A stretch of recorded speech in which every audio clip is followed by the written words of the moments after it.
నమస్తే, నేను మీ నగేష్.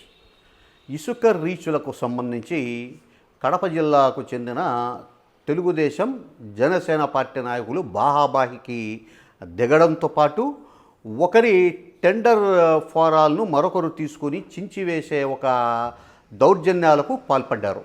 ఈ సంఘటన స్వయంగా కడప జిల్లా కలెక్టర్ కార్యాలయం ఆవరణంలో ఉన్న mines and geology deputy director కార్యాలయంలో జరిగింది. ఇప్పుడు నిన్న గురువారం రోజు.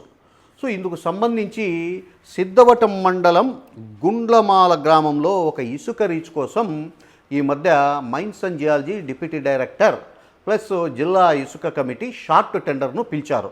ఈ షార్ట్ టెండర్ ప్రకారము గురువారం సాయంత్రం 5:30 లోపల ఎవరెవరైతే ఇంట్రెస్ట్ ఉంటుందో వాళ్ళు టెండర్లు దాఖలు చేయాలి.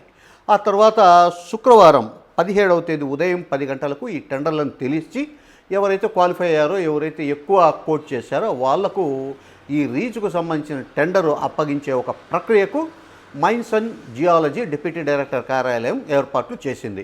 ఇందులో భాగంగా గురువారం రోజు ఎక్స్ ఎమ్మెల్సీ పులివెందుల నియోజకవర్గానికి చెందిన బీటెక్ రవి వర్గీయులు, అలాగే సిద్ధవటం మండలానికి సంబంధించిన జనసేన పార్టీ ఇన్ఛార్జ్ అటికారి కృష్ణ, వీళ్ళు కలెక్టర్ ఆవరణంలో ఉండే మైన్స్ అండ్ జియాలజీ ఆఫీస్కు పోయారు. అటికారి కృష్ణ వర్గీయులు టెండరు జారీ చేస్తున్న సమయంలో బీటెక్ రవి వర్గీయులు ఆ టెండర్ ఫారాలను లాక్కొని చించివేశారు. దీంతో ఇరు వర్గాలు బాహాబాహికి దిగాయి. పోలీసులు ఎంటర్ ఇరు వర్గాలను చెదరగొట్టారు. ఇది జరిగిన సంఘటన. అంటే ఇక్కడ అటికారి కృష్ణ వర్గీయులు చెప్పడం ఏమంటే, మా మండలంలో మాకు సంబంధించిన ఇసుక రీచును మేము ఏర్పాటు చేసుకొని మేము తీసుకోవాలి, కానీ ఎక్కడో పులివెందుల్లో ఉన్న బీటెక్ రవి వచ్చి మా మండలంలో ఉన్న ఇసుక రీచును మేము టెండర్ వేసి దక్కించుకుంటాం, మేము చేస్తామంటే మేము ఎట్లా ఒప్పుకుంటాము? మేము పులివెందుల నియోజకవర్గంలోకి పోయి మేము ఇలాంటి కార్యకలాపాలు చేసి వాళ్ళకు సంబంధించిన ఇసుక రీచులో మరొకటో మేము హ్యాండ్ ఓవర్ చేసుకుంటాం, మేము టెండర్ల ద్వారా తీసుకుంటామంటే వాళ్ళు ఒప్పుకుంటారా అని అధికారి కృష్ణ తీవ్రంగా మండిపడుతున్నారు. సో ఇది కరెక్ట్ కాదు.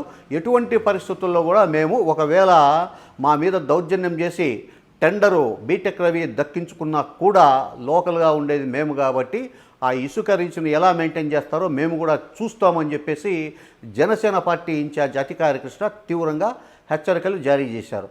సో ఇప్పుడు ఈ ఇసుక దుమారం పులివెందుల నియోజకవర్గానికి సంబంధించిన తెలుగుదేశం ప్లస్ రాజంపేట నియోజకవర్గానికి చెందిన జనసేన పార్టీ నాయకుల మధ్య ఒక పెద్ద యుద్ధానికి దారితీసే పరిస్థితులు కనిపిస్తున్నాయి. ఇందులో పనిగా కడప నియోజకవర్గం ఎమ్మెల్యే మాధవీలత వర్గీయులు కూడా ఈ టెండర్లలో పాల్గొనడం ఇక్కడ ఇంకొక ట్విస్ట్. సో ఇసుక రీచ్కు సంబంధించి తెలుగుదేశం జనసేన పార్టీల మధ్య జరుగుతున్న 3 ముక్కలాట, 3 వర్గాల గ్రూపుల పోట్లాటను ఆ పార్టీ హైకమాండ్లు కానీ జిల్లా యంత్రాంగాన్ని ఏ రకంగా వీటిని సర్దుబాటు చేస్తుందనేది తెలియాల్సిన అవసరం ఉంది.